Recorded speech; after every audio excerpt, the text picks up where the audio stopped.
नमस्कार दोस्तों, आप सभी का स्वागत है आपके अपने YouTube चैनल YD क्लासेस पर। दोस्तों, इससे पिछले वीडियो में हमने अध्याय 5 के सभी प्रश्नोत्तर को कर लिया था।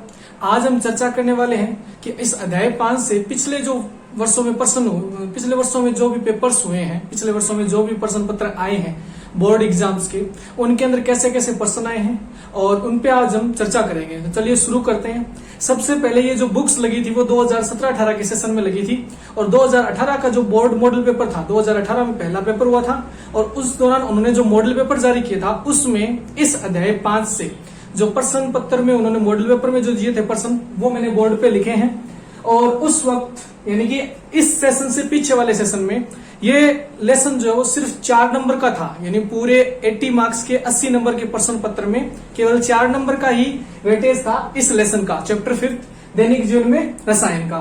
तो उस वक्त 2018 के मॉडल पेपर में कितने प्रश्न और कैसे प्रश्न उन्होंने बताए थे कि भी हम ऐसे प्रश्न आपको दे सकते हैं। तो मॉडल पेपर के जो प्रश्न है वो मैंने बोर्ड पे लिखे हैं, हम एक बार चर्चा कर लेते हैं इन पे। देखिए, बोर्ड का जो मॉडल पेपर है उसमें इन्होंने पहला प्रश्न दिया है, क्वेश्चन नंबर 23 क्वेश्चन जो है वो इन्होंने इस लेसन से उठाया था 4 मार्क्स का। और उसमें इन्होंने ए जो पार्ट है उसमें लिखा है कि पीएच पैमाने को चित्र द्वारा समझाइए। पीएच पैमाने को चित्र द्वारा समझाइए, यानी आपको पीएच स्केल का चित्र बनाना था, जो आप जानते हो इस प्रकार होता है पीएच स्केल। ये रहा पीएच स्केल, ये इसकी मिड वैल्यू और ये इस प्रकार से, ठीक है। जैसे जैसे हम इधर आते हैं H+ और इधर जाएंगे वैसे वैसे OH-, ये 0, ये 7 और ये 14, ठीक है। तो ये पीएच स्केल आपने बना दिया, पीएच स्केल। अब आप यहां पे लिख सकते हो कि ये जो रेंज है वो अम्लीय पदार्थों के लिए है। किसके लिए है? अम्लीय पदार्थों के लिए। ये जो रेंज है वो किसके लिए है? अम्लीय पदार्थों के लिए। जबकि इधर वाली जो रेंज है वो है क्षारीय पदार्थों के लिए, क्षारकीय पदार्थों के लिए, क्षारकीय पदार्थों के लिए। और जो 7 वैल्यू है वो उदासीन विलीनों के लिए है। किसके लिए है? उदासीन विलीन के लिए। तो आप इसमें बता सकते हो कि पीएच स्केल में 7 से कम जो वैल्यू है, 7 से कम जो मान है वो अम्लीयता को, ठीक है। इसमें आप लिख सकते हो pH < 7 किसको बताएगी? अम्लीय पदार्थों को बताएगी, अम्लीय पदार्थों को। pH = 7 उदासीन विलयन, उदासीन पदार्थ है, उदासीन विलयन। और pH < 7 pH 7 से अधिक क्षारकीय विलयन। तो ये आप इसका उत्तर दे सकते हो ए प्रश्न का। कौन से का? ए भाग का। इसने बताया ना कि पीएच पैमाने को चित्र द्वारा समझाइए, तो आपने इसको चित्र द्वारा ऐसे आप समझा सकते हो। आप बोर्ड पे आराम से देख सकते हो कि हमने पीएच पैमाने को चित्र द्वारा कैसे समझाया है, पीएच पैमाने को चित्र द्वारा कैसे समझाया है। तो देखिए, अगला प्रश्न जो है उसके 2 पार्ट है। ये आपको 2 नंबर का दिया हुआ था, 2 मार्क्स का, इसको आप ऐसे बता सकते थे। अगला प्रश्न 2 नंबर का बै है। बै पार्ट जो है वो आपको 2 मार्क्स का दिया हुआ है, 2 नंबर का। उसमें क्या पूछा इन्होंने, उसकी भी बात कर लेते हैं। देखिए, इसमें इन्होंने पूछा है प्रश्न नंबर 1, इसमें जो फर्स्ट पार्ट है इन्होंने पूछा है कि कीटों के डंक मारने पर त्वचा पर जलन क्यों होती है। कीटों के डंक मारने पर त्वचा पर जलन क्यों होती है। इन्होंने उपचार वगैरह नहीं पूछा, इन्होंने कहा कि बताओ भैया जलन होती क्यों है। तो इसका आप सिंपल सा साधारण सा उत्तर लिख सकते हो। बै भाग का जो फर्स्ट पार्ट है उसका उत्तर आप लिख सकते हो कि कीट जो होते हैं, कीट डंक द्वारा हमारे शरीर में त्वचा पर फॉर्मिक अम्ल, देखिए फॉर्मिक अम्ल का जिक्र करना जरूरी है, क्योंकि आप जानते हो कि कीटों के डंक में मुख्य रूप से फॉर्मिक अम्ल पाया जाता है। फॉर्मिक अम्ल HCOOH का H को छोड़ते हैं,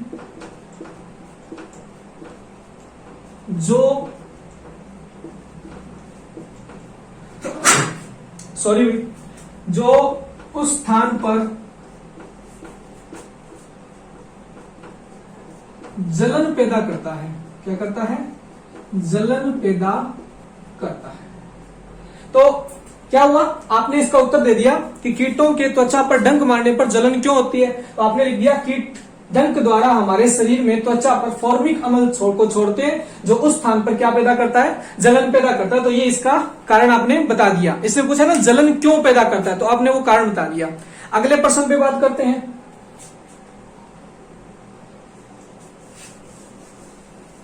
अगला जो प्रश्न है कि उदर में अम्लता बढ़ने पर राहत पाने के लिए दुर्बल क्षारकों का प्रयोग क्यों किया जाता है? दुर्बल क्षारकों का प्रयोग क्यों किया जाता है? इसने ये नहीं कहा कि आप बताइए किसका प्रयोग करते हैं, नहीं, इसने कहा कि दुर्बल क्षारकों का प्रयोग करते हैं। लेकिन दुर्बल क्षारकों का क्यों करते हैं, प्रबल का क्यों नहीं करते? तो इसमें आप लिख सकते हो जो सेकंड पार्ट है, वह भाग, वह क्वेश्चन का सेकंड पार्ट जो, उसमें आप सेकंड पार्ट में लिख सकते हो कि उदर में अम्लता का कारण आवश्यक मात्रा से अधिक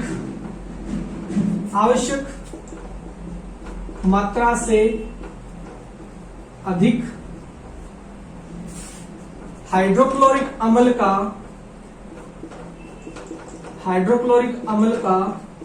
स्त्रावण होता है। इस अधिक मात्रा में स्रावित अम्ल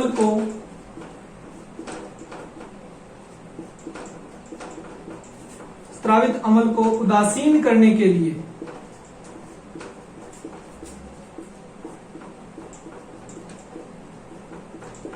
दुर्बल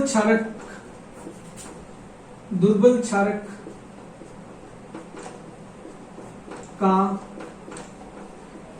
उपयोग ही उपयुक्त होता है।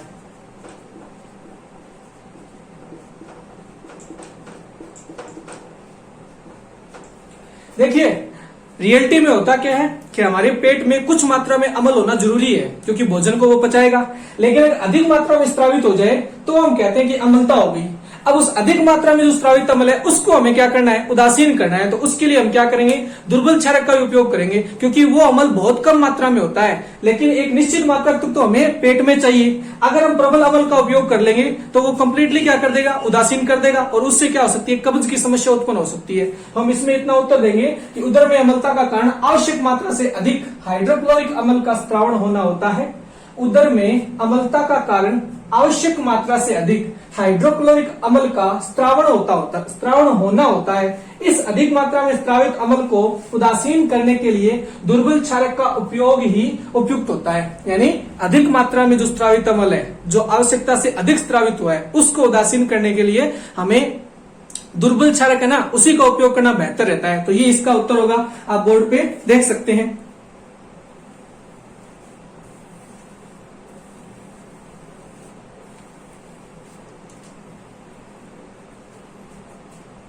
चलिए आगे बात करते हैं। देखिए अब हम डिस्कस करते हैं कि 2018 का जो पेपर हुआ था बोर्ड का, उसमें कैसे प्रश्न आए थे इस लेसन से। 2018 के पेपर में जो 24 नंबर प्रश्न है वो इसी लेसन से आया था, 4 नंबर का। उसमें जो पहला प्रश्न है वो आपको बोर्ड पे दिखाई दे रहा होगा कि विरंजक चूर्ण का सूत्र लिखिए, इसकी विरंजन क्रिया को समझाइए। तो इसका उत्तर कौन से का उत्तर, फर्स्ट पार्ट का। विरंजक चूर्ण का सूत्र होता है CaOCl2, कैल्शियम ऑक्सीक्लोराइड,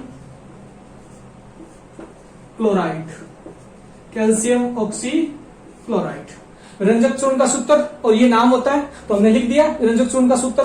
ठीक है, अब ये कह रहा है कि इसकी विरंजन क्रिया को समझाइए। विरंजन क्रिया क्या है, यहां कुछ बच्चे कंफ्यूज हो सकते हैं। विरंजन क्रिया हमने इसी में पढ़ी थी, हमने पढ़ा था कि कैल्शियम विरंजक चूर्ण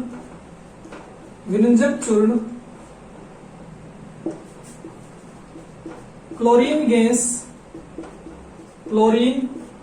Cl2 गैस मुक्त करता है। विरंजक चूर्ण क्लोरीन गैस मुक्त करता है। विरंजक चूर्ण क्या करता है, विरंजक चूर्ण क्लोरीन गैस मुक्त करता है, तथा ये मुक्त क्लोरीन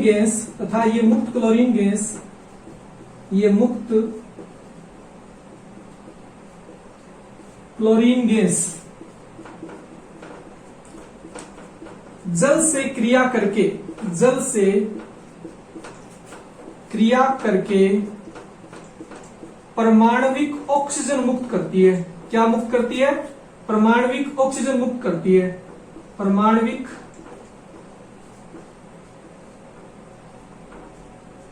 ऑक्सीजन मुक्त करती है। परमाणविक ऑक्सीजन मुक्त करती है। ये परमाणविक ऑक्सीजन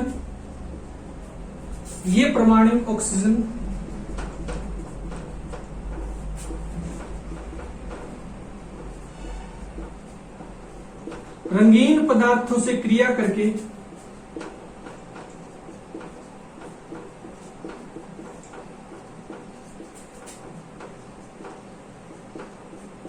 उसे रंगहीन कर देती है। उसे रंगहीन कर देती है। ये होती है विरंजन क्रिया। ये क्या होती है? विरंजन क्रिया। रियलिटी में देखिए होता क्या है कि आपने लिखा देखा नीचे कि विरंजक सूर्ण क्लोरीन गैस मुक्त करता है तथा ये मुक्त क्लोरीन गैस जल से क्रिया करके परमाणुक ऑक्सीजन मुक्त करती है। ये परमाणुक ऑक्सीजन रंगीन पदार्थों से क्रिया करके उसे रंगहीन कर देती है। कैसे होता है ये? देखिए Cl2 प्लस H2O और इससे निकलेगी ये, इसे बोलते हैं परमाणुक ऑक्सीजन। ठीक है, और परमाणुक ऑक्सीजन प्लस रंगीन पदार्थ और ये रंगीन पदार्थ जो भी होता है उसको ये किसमें बदलती है? रंगहीन पदार्थ में। तो इतना आप इसमें लिख सकते हो कि रंगीन पदार्थ को किसमें बदल देगी? रंगहीन पदार्थ में बदल देगी। किसमें बदल देगी? रंगहीन पदार्थ में। यहां ये रंगहीन पदार्थ लिखा है मैंने, रंगहीन पदार्थ। ठीक है, तो ये आपका इसका उत्तर होगा। अब बात करते हैं अगले प्रश्न की, प्रश्न नंबर 2 की। तो ये क्लोरीन, मुक्त क्लोरीन जल से क्रिया करेगी, ये बनाएगी परमाणुक ऑक्सीजन, ये बना ली इसने परमाणुक ऑक्सीजन। और ये परमाणुक ऑक्सीजन जब रंगीन पदार्थ से क्रिया करती है तो रंगीन पदार्थ में उसको बदल देती है। इसे ही हम कहते हैं विरंजन क्रिया। क्या कहते हैं? विरंजन क्रिया। इसे ही क्या कहा जाता है? विरंजन क्रिया। आगे बात करते हैं अगले प्रश्न की कि जिंक धातु की तनु H2SO4 से होने वाली रासायनिक अभिक्रिया का नामांकित चित्र बनाइए। तो मैं बनाकर दिखा देता हूं।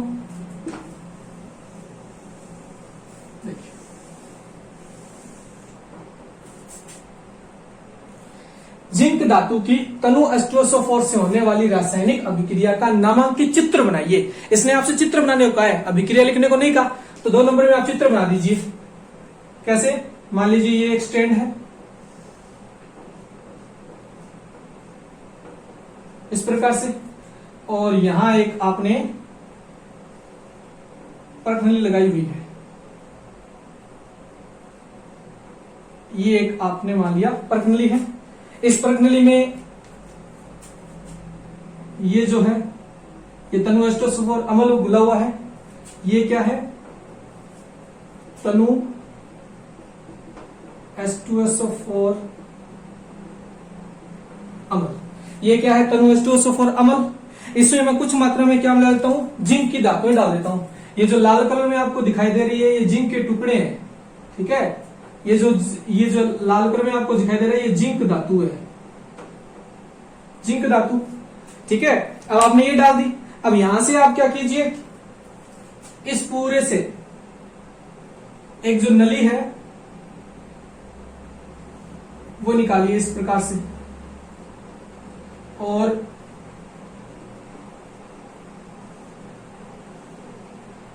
इसको, ये एक पानी से भरा हुआ बर्तन है,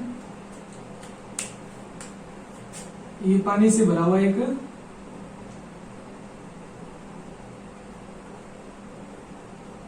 इसमें क्या भर दिया आपने? जल। अब जब इसमें जल है, देखो जिंक धातु के H2O4 से क्रिया होगी तो यहां पे कुछ गैस बनेगी और वो गैस यहां से होते हुए बुलबुलों के रूप में बाहर निकलेगी। यहां गैस जो है वो बुलबुलों के रूप में बनेगी। ठीक है, और जब ये गैस यहां से निकलेगी, यहां से बाहर निकलेगी ये गैस, इस पे आप क्या कीजिए कि एक माचिस की जो तिल्ली है वो लेके आइए, माचिस की जो तिल्ली है वो लेके आइए। ठीक है, तो ये चिंगारियों के साथ ज्वाला, ठीक है। और यहां लिख दीजिए फट फट की ध्वनि, फट फट की ध्वनि। इसका मतलब कौन सी गैस है? ये हाइड्रोजन गैस है। ये कौन सी गैस है? ये हाइड्रोजन गैस है। अब आप जो बचे हुए नाम है वो आप लिख सकते हो, ठीक है। बचे हुए नाम में आप क्या लिख सकते हो कि ये परखनली है, ठीक है। ये पाइप है, या आप इसे लिख सकते हो गैस ट्यूब, गैस ट्यूब है ये, ठीक है। और ये हो गया परखनली स्टैंड, परखनली स्टैंड, ठीक है। तो हमने ये क्या बना दिया, ये चित्र बना दिया, फटफट की ध्वनि हाइड्रोजन गैस। इसका मतलब जिंक धातु जब तनु H2SO4 से, जिंक धातु जब तनु H2SO4 से अभिक्रिया करती है तो कौन सी गैस निकलती है? हाइड्रोजन गैस निकलती है। कौन सी गैस निकलती है? हाइड्रोजन गैस निकलती है। तो ये आपने चित्र याद बना सकते हो, 2 नंबर का ये चित्र आया था, इस प्रकार से आप इसमें दर्शा के बना सकते हो। तो आशा करता हूं ये आपको यहाँ पे समझ में आया होगा। अब चलिए बात करते हैं इससे आगे। इससे पहले हमने 2018 का जो पेपर है वो अच्छे से देखा। अब बात करते हैं 2019 में पेपर कैसा आया था। 2019 का जो पेपर आया था उसमें जो प्रश्न आए थे, लेसन नंबर 5 से जो प्रश्न आए थे वो मैंने बोर्ड पे लिखे हुए हैं। पहला जो प्रश्न है ए, जो पहला प्रश्न ए है उसका लिखा हुआ है कि निम्नलिखित कथनों का कारण स्पष्ट कीजिए। नंबर 1, मिल्क ऑफ मैग्नीशिया को अमाशय की अम्लता के उपचार में प्रयुक्त करते हैं। कारण बताओ क्यों करते हैं कि मिल्क ऑफ मैग्नीशिया को अमाशय की अम्लता जो होती है उसके उपचार में प्रयुक्त करते हैं। आपको बताना है कि ऐसा क्यों करते हैं, इसका कारण बताना है। तो आप इसमें लिख सकते हो, इसके उत्तर में आप लिख सकते हो, 1 के उत्तर में milk of magnesia, milk of magnesia, bracket में डाल देता हूं मैं इसका सूत्र MgOH की होल ट्वाइस, एक दुर्बल क्षारक है। एक क्या है?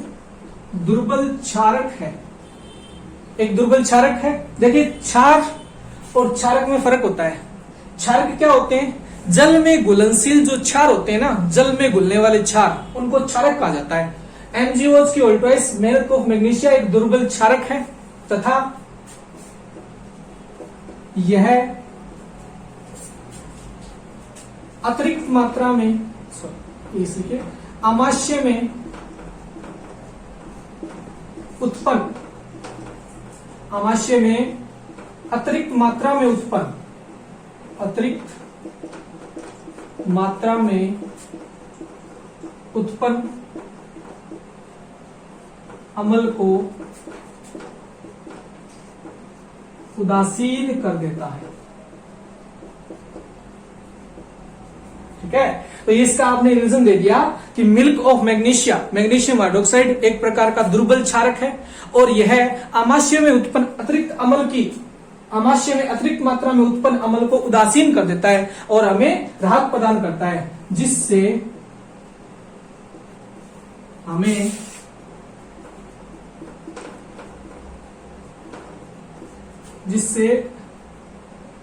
अम्लता से राहत मिलती है। क्या मिलती है? राहत मिलती है।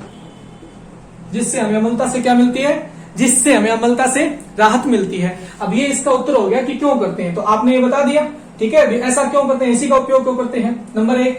अब देखिए उत्तर जो है वो अलग अलग हो सकते हैं, आप अपने विचार लिख सकते हो, लेकिन सही होना चाहिए। तो इसके लिए बढ़िया है कि आप बुक को आराम से पढ़िए और जो मैंने उत्तर दिया है वो भी आप उससे तुलना कर लीजिए कि कितना है, ठीक है। आगे बात करते हैं अगले प्रश्न की, नंबर 2।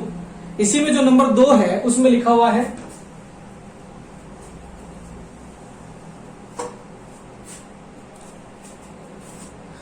नंबर 2 है किसी देश की औद्योगिक प्रगति को सल्फ्यूरिक अम्ल के उपभोग के आधार पर मापी जाती है। अब ये पूछ रहा है इसका कारण क्या बताओ कि ऐसा क्यों करते हैं। तो इसमें आप लिख सकते हो सल्फ्यूरिक अम्ल का उपयोग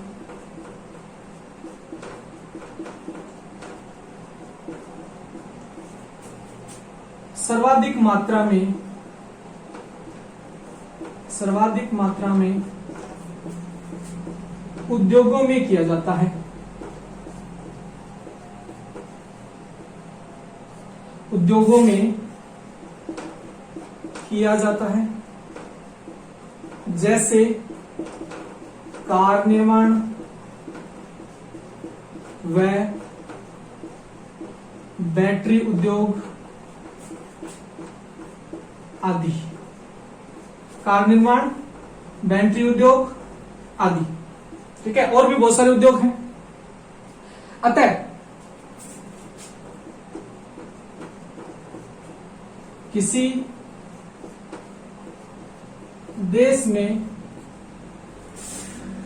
जितना अधिक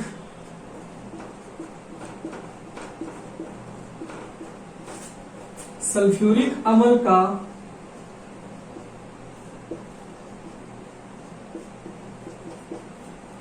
उपभोग होगा,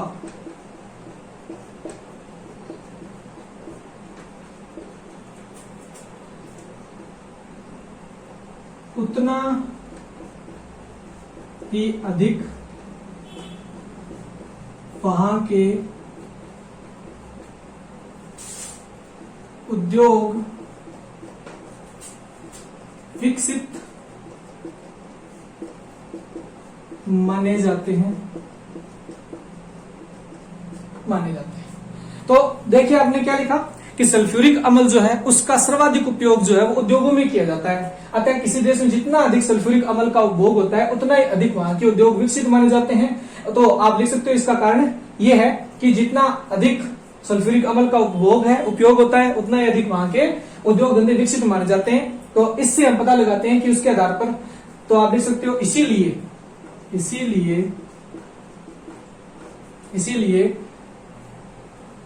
किसी देश की औद्योगिक प्रगति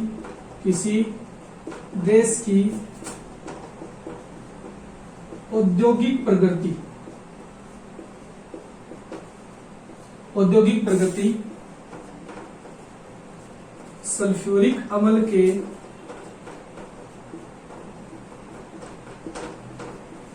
उपभोग के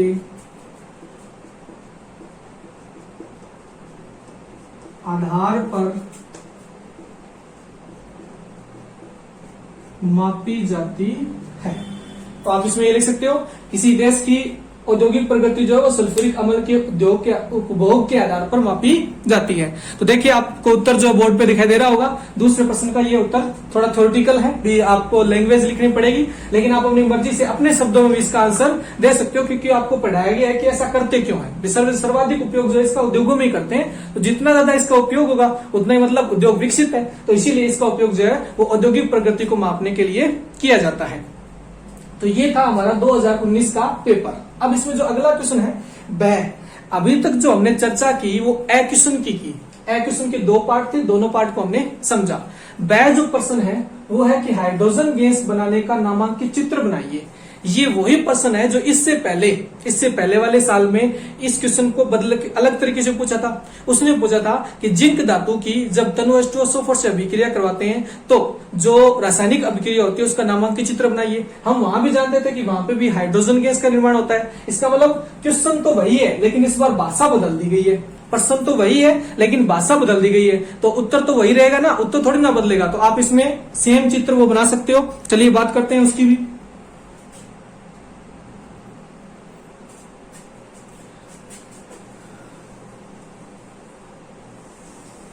तो इसमें वो सेम चित्र जो है वो बन जाएगा जो पहले आपने बनाया था, यही।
देखिए ये आपने चित्र बना दिया, वही चित्र कि हाइड्रोजन गैस का निर्माण कैसे होता है, इसका चित्र जो वही है जो आपने पहले, इससे पहले आपने पढ़ा था, इससे पहले जो प्रश्न हमने किया था उसी में है। तो ये हमारा वह जो प्रश्न था उसका उत्तर हमने बोर्ड पे बना दिया। सेम एज वही क्वेश्चन है, हाइड्रोजन गैस कैसे निर्माण होती है, तो वही प्रश्न है जो आपने पहले किया था। अब पढ़ते हैं इससे आगे वाला पेपर में जो क्वेश्चन है वो देखिए।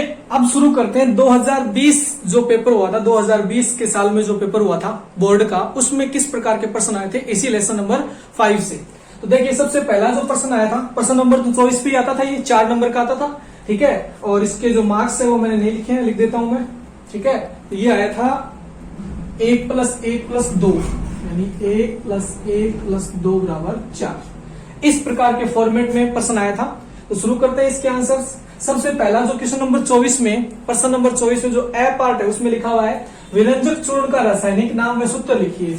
तो इसमें उत्तर में आप लिख सकते हो, ए के उत्तर में विरंजक चूर्ण का रासायनिक नाम कैल्शियम ऑक्सीक्लोराइड, कैल्शियम ऑक्सीक्लोराइड। और सूत्र ये लीजिए CaOCl2, ये हो गया सूत्र। तो आपका 1 नंबर का ये आंसर हो गया।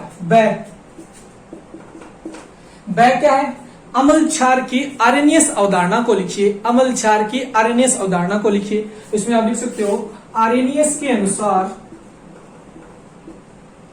आरएनएस के अनुसार वे पदार्थ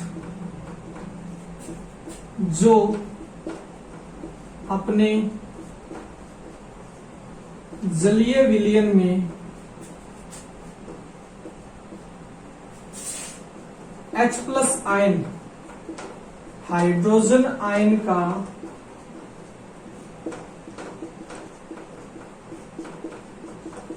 त्याग करते हैं,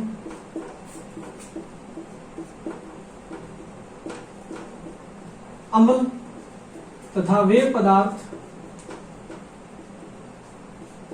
जो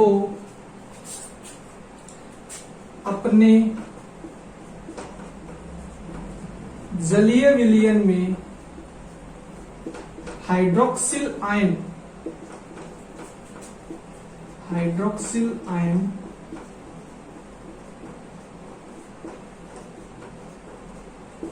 का त्याग करते हैं, क्षार कहलाते हैं। क्या कहलाते हैं? क्षार कहलाते हैं, ठीक है। आरएनएस के अनुसार वे पदार्थ जो अपने जलीय विलयन में हाइड्रोजन आयन का त्याग करते हैं, अम्ल, तथा वे पदार्थ जो अपने जलीय विलयन में हाइड्रोक्सिल आयन का त्याग करते हैं, क्षार कहलाते हैं। उसके बाद देखते हैं उदाहरण, इसके जो एग्जांपल है उदाहरण में आप लिख सकते हो HCl जलीय अवस्था में, H+ आयन जलीय अवस्था में, Cl- आयन जलीय अवस्था। एक उदाहरण आप दे दीजिए अम्ल का, ठीक है, ये हो गया अम्ल का। और क्षार का NaOH जलीय अवस्था में, Na+ जलीय अवस्था में, OH- जलीय अवस्था में, ये हो गया क्षारक का। ये किसका हो गया? क्षारक का उदाहरण हो गया, ठीक है। तो आपने ये इसके बारे में बता दिया आरएनएस थ्योरी के बारे में कि आरएनएस क्या कहता है, अम्ल व क्षार के बारे में, ठीक है। आगे बात करते हैं प्रश्न नंबर 6 की। ए और ब हो गए एक नंबर के।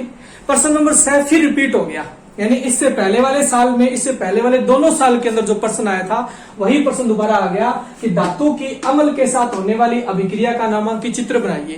पहले साल बोला कि जिंक धातु की H2SO4 के साथ, फिर बोला कि हाइड्रोजन गैस बनने का नामांकित चित्र, और अब बोल रहा है कि धातु की अम्ल के साथ। अरे बात तो एक ही है कि धातु जब अम्ल से अभिक्रिया करती है तो लवण तथा हाइड्रोजन गैस का निर्माण करती है, यानी सेम जो है वो डायग्राम वही बनेगा। तो वो मैं दोबारा नहीं बना रहा हूं, आप पीछे वाला वीडियो देखिए, डायग्राम वही बनेगा सेम, ठीक है। अब हम बात करते हैं आगे।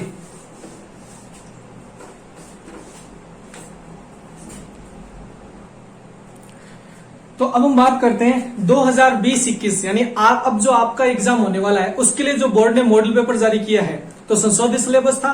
इस लेसन को 9 नंबर का कर दिया गया है, यानी पहले जो लेसन 4 नंबर का था उसको बढ़ा के कर दिया 9 नंबर का।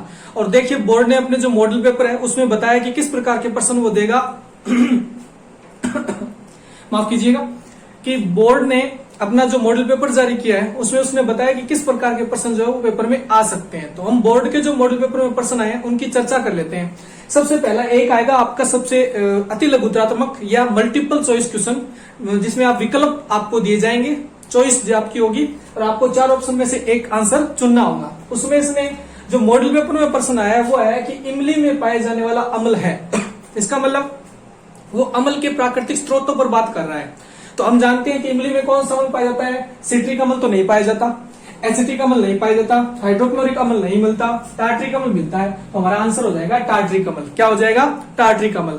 और बात करें तो सेब में मैलिक अम्ल, सिरका में एसिटिक अम्ल और जो नींबू होता है उसमें सिट्रिक अम्ल, हमारे अमाशय में हाइड्रोक्लोरिक अम्ल मिलता है। ठीक है, तो ये आप बहुत सारे मैंने आपको बताए थे कि किस किस कौन से पदार्थ में कौन सा अम्ल मिलता है। दूध दही में लैक्टिक अम्ल मिलता है, तो ये, और चिंटी के डंक में फॉर्मिक अम्ल मिलता है। तो बहुत सारे हमने बात की थी, आप उनको पढ़ सकते हो और लेसन को पूरा पढ़ सकते हो। तो ये एक प्रश्न उन्होंने जो बताया उस प्रकार का है। आगे बात करें प्रश्न नंबर 14 जो है वो 2 नंबर का आता है। ये आता है 1 मार्क्स का और ये आता है 2 मार्क्स का। ये 2 मार्क्स का प्रश्न क्या है? दैनिक जीवन में प्रयुक्त होने वाले 2 अम्लों व 2 क्षारों के नाम लिखिए। पिछले वीडियो में हमने इसी प्रश्न पे चर्चा की थी कि दैनिक जीवन में होने वाले प्रयुक्त होने वाले 2 अम्ल। तो एक अम्ल आप हाइड्रोक्लोरिक अम्ल लीजिए, जिसका उपयोग जो है सिंक व सैनिटरी को साफ करने के अंदर। हाइड्रोक्लोरिक अम्ल का उपयोग एक्वारेजिया के निर्माण में, धातु व गहने व सोने चांदी की जो गहने होते हैं, धातुएं होती हैं, इनको साफ करने में भी इसका उपयोग किया जाता है। ठीक है, उसके बाद दूसरा अम्ल लीजिए H2SO4 अम्ल, सल्फ्यूरिक अम्ल। सल्फ्यूरिक अम्ल का उपयोग अत्यधिक उद्योगों में, सर्वाधिक उपयोग उद्योगों में होता है। ठीक है, उसके बाद सल्फ्यूरिक अम्ल जो है वो कार, बैटरी व घर के अंदर प्रबल विद्युत अपघटय के रूप में भी इसका उपयोग करते हैं। घर की जो इन्वर्टर बैटरी होती है उसमें विद्युत अपघटय के रूप में भी इसका उपयोग करते हैं। तो ये आपने सल्फ्यूरिक अम्ल के उपयोग देखे। क्षारों की बात करें, सोडियम हाइड्रोक्साइड एक क्षार है, इसे कास्टिक सोडा भी कहते हैं। इसका उपयोग जो है वो साबुन निर्माण में, कागज उद्योग में, वस्त्र उद्योग में करते हैं। कागज उद्योग में, साबुन निर्माण में, वस्त्र उद्योग में करते हैं। सोडियम हाइड्रोक्साइड का उपयोग जो है वो आप एक प्रयोगशाला अभिकर्मक के रूप में भी करते हो। ठीक है, प्रयोगशाला अभिकर्मक रूप में। तो उसके बाद एक क्षार हो गया। फिर बात करते हैं प्रबल क्षार पोटेशियम हाइड्रोक्साइड की। पोटेशियम हाइड्रोक्साइड का उपयोग किसके रूप में करते हैं? साबुन, शैम्पू निर्माण में, toilet soap, specially toilet soap या मृदु साबुन निर्माण में, मृदु साबुन बनाने के लिए पोटेशियम हाइड्रोक्साइड का उपयोग करते हैं। अनेक प्रकार के उद्योग धंधों जैसे कि वस्त्र उद्योग, कपड़ा उद्योग, इनके अंदर भी पोटेशियम हाइड्रोक्साइड का उपयोग किया जाता है। तो आप इसमें ये उपयोग में लिख सकते हो। उसके बाद बात करते हैं टिप्पणी में कि आरएनए संकल्पना क्या है, ब्रोंस्टेड लोरी। देखिए क्षार किस जगह आप पोटेशियम हाइड्रोक्साइड किस जगह और भी कोई क्षार ले सकते हो, जैसे कि बेकिंग सोडा है, सोडियम हाइड्रोजन कार्बोनेट। अब बेकिंग सोडा जो है इसका उपयोग बेकरी उद्योग में किया जाता है, जल को जीवाणु मुक्त करने में किया जाता है, तो वो भी आप इसमें लिख सकते हो। फिर बात करते हैं प्रश्न नंबर 27 की। देखिए प्रश्न नंबर 27 जो बड़ा है ये आपके 6 नंबर का आएगा पेपर के अकॉर्डिंग। ये 6 मार्क्स का आएगा। इसमें जो आपको दी गई आरएनए संकल्पना, ब्रोंस्टेड लोरी संकल्पना और लुईस संकल्पना, सबसे पहले वो सिर्फ इतना लिखता है टिप्पणी कीजिए, यानी इनके बारे में आप जो जानते हो वो लिखिए। आरएनए संकल्पना आपने पढ़ी हुई है, क्या है आप जानते हो। ब्रोंस्टेड लोरी भी आपने पढ़ा है, लुईस संकल्पना भी आपने पढ़ा है। फिर एक अथवा में और क्वेश्चन दे दिया, फिर अथवा में और दे दिया। इसका मतलब आपके पास चॉइस रहती है, जो आपको सबसे अच्छे से आता है वो आप कर सकते हो। ये मैंने सभी करवाए हुए हैं। आरएनए संकल्पना, ब्रोंस्टेड लोरी और लुईस संकल्पना तीनों आपने पढ़ी है। सोडियम क्लोराइड, सोडियम हाइड्रोक्साइड और बेकिंग सोडा के उपयोग भी हमने चर्चा की है। और फिर बात करते हैं पीएच स्केल, अम्ल वर्षा और रंजक चूर्ण के उपयोग, इनको भी हमने अच्छे से पढ़ा है। आप पीछे की वीडियो देखिए और उनसे इनको पढ़ सकते हैं। तो ये हमारे प्रीवियस ईयर और जो जितने भी मॉडल पेपर बोर्ड ने जो जारी किए हैं उनमें आए हुए प्रश्न थे, हमने उन पे चर्चा की। इसी के साथ ये जो लेसन है वो कंप्लीट होता है। हम आगे जो लेसन नंबर 6 है, रासायनिक अभिक्रियाएं एवं उत्प्रेरक जो है उसको शुरू करेंगे। उसके लिए जुड़े रहिए हमारे साथ। धन्यवाद। अगर आपको ये वीडियो पसंद आया तो इस वीडियो को लाइक कीजिए, शेयर कीजिए और चैनल को सब्सक्राइब कीजिए। धन्यवाद।